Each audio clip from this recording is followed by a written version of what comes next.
Menteri Intelijen Iran telah mengakui secara terbuka untuk pertama kalinya bahwa agama Kristen semakin berkembang di seluruh Iran.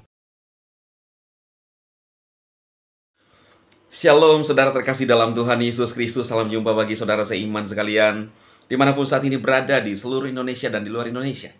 Saya berdoa roh, jiwa, dan tubuh setiap saudaraku dalam perlindungan Tuhan kita Yesus Kristus. Saudaraku, apapun kondisi saudara saat ini, tetap andalkan Tuhan. Jangan pernah undur dan meninggalkan Tuhan, sebab dialah yang akan datang, yang menghakimi dunia, bahkan memberikan upah kepada setiap saudara, kepada kita semua yang percaya kepada Tuhan Yesus. Amin. Saudara, saya melihat di media sosial sebuah postingan atas nama channelnya Abdirania 2 ya, di mana di Iran saudara diberitakan ya dari channel itu bahwa kekristenan di sana semakin berkembang ya. Sebentar saudara melihat cuplikan videonya ya, supaya saudara lihat sendiri apa yang disampaikan oleh pemimpin di Iran. Saudara, kita percaya bahwa firman Tuhan itu akan digenapi. Orang tidak akan bisa membendung sebuah kebenaran. Dan menurut saya saudara, kenapa orang berbondong-bondong untuk memilih dan percaya kepada Tuhan Yesus? Karena ajaran Kristus, ajaran Bible, kita bisa melihat dari buahnya saudaraku. Itu adalah ajaran kasih. Dia tidak mengekang, ajaran ini tidak mengekang orang, umat manusia. Memberikan kebebasan, menghargai umat manusia. Tetapi sekaligus memberikan pilihan kepada kita.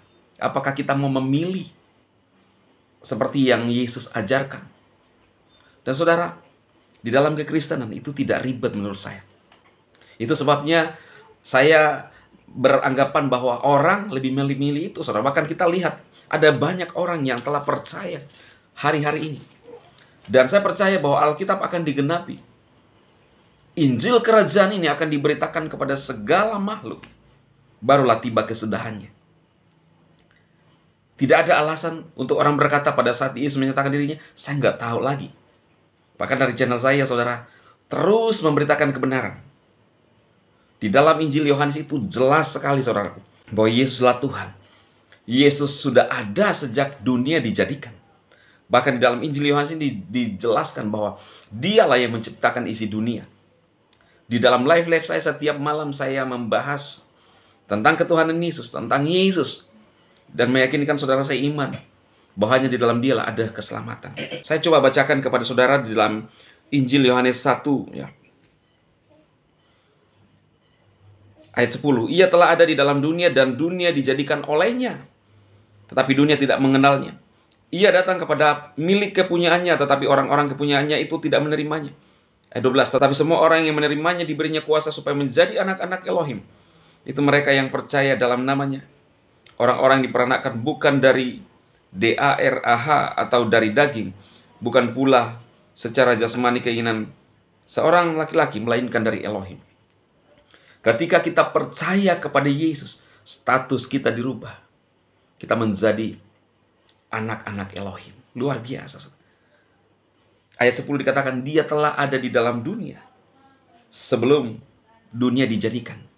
Di ayat sebelumnya itu saudara dijelaskan tentang firman. Saya tidak membahas dari awal karena butuh waktu yang panjang.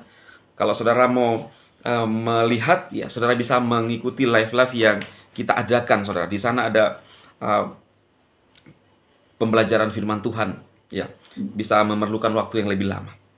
Nah, saudara, saya percaya bahwa orang akan semakin mencari kebenaran. Alkitab berkata bahwa firman itu akan memerdekakan kita, saudara. Dan itulah yang kita dapatkan di dalam ajaran Kristus, ajaran kasih, mengasihi semua umat manusia, saudara. Saudara, kita langsung lihat cuplikan video ini, saudara, supaya saudara lihat sendiri apa yang disampaikan oleh pemimpin Iran, bahwa memang di sana kekristenan semakin berkembang. Silahkan saudara share video ini untuk memberkati saudara-saudara kita yang lain. Saudara seiman bahwa mereka saja, saudara, yang dahulu tidak percaya, berbondong-bondong percaya, apalagi kita yang sudah sejak awal percaya. Tetaplah kita menjadi orang yang terdahulu. Sekaligus pada kesempatan kali ini saudara, saya ingin menyampaikan kepada saudara yang ingin mensupport, tergerak untuk mensupport pelayanan PSD, pelayanan sosial atau pembangunan gereja di Indonesia yang perlu kita bantu. Saudara bisa menyalurkan di nomor yang tertera di layar ini saudara. Saya percaya bahwa taburan saudara tidak akan menjadi sia-sia, bernilai kerajaan. Dan taburan saudara itu kami salurkan tepat sasaran. Kalau saudara mungkin berkelimpahan, harta tidak dibawa saudaraku, tetapi kita tabur dan kita menuai dalam kerajaan kekekalan. Terima kasih atas support saudara yang sudah mendukung pelayanan PSD. Tuhan memberkati saudara. Saya percaya bahwa berkat Tuhan semakin dilimpahkan atas hidup saudara. Tuhan Yesus memberkati saudara, dan kita langsung menyaksikan pernyataan daripada pemimpin Iran. Tuhan memberkati. Menteri Intelijen Iran telah mengakui secara terbuka untuk pertama kalinya bahwa agama Kristen semakin berkembang di seluruh Iran. Iran.com melaporkan bahwa Mahmud Alavi, Menteri Intelijen Republik Islam, sedang memberikan pidato di depan beberapa ulama Muslim Syiah ketika dia mengumumkan kekristenan berkembang di sebagian Iran. Dalam upaya nyata untuk membuat orang-orang percaya, Alavi berkata orang-orang yang berpindah agama ini adalah orang-orang biasa yang pekerjaannya menjual roti lapis atau semacamnya. Menteri Intelijen juga mengatakan kepada para ulama untuk berhenti bertengkar di antara mereka sendiri. Kita tidak punya pilihan selain memanggil mereka untuk bertanya kepada mereka mengapa mereka pindah agama, kata Alavi kepada kelompoknya yang berkumpul. Beberapa dari mereka mengatakan bahwa mereka mencari agama yang memberi mereka kedamaian. Kami memberitahu mereka bahwa Islam adalah agama persaudaraan dan kedamaian. Mereka menjawab dengan mengatakan bahwa sepanjang waktu kami melihat ulama muslim dan mereka yang berkhotbah dari mimbar berbicara saling bertentangan satu sama yang lain. Jika Islam adalah agama yang ramah, maka sebelum hal lain harus ada keramahan dan kedamaian di antara para ulama itu sendiri. Bukan tugas komunitas intelijen untuk menemukan akar dari perpindahan Islam ini, tapi itu terjadi tepat di depan mata kita, tambahnya. Iran dikenal karena penganiayaan yang meningkat terhadap umat Kristen. Republik Islam terdaftar di nomor 9 dalam daftar negara penganiayaan Kristen terbesar di dunia, menurut Open Doors. Orang-orang Kristen di Iran dilarang membagikan iman mereka kepada orang-orang non-Kristen. Akibatnya, kebaktian gereja dalam bahasa Persia atau bahasa nasional Iran tidak diperbolehkan.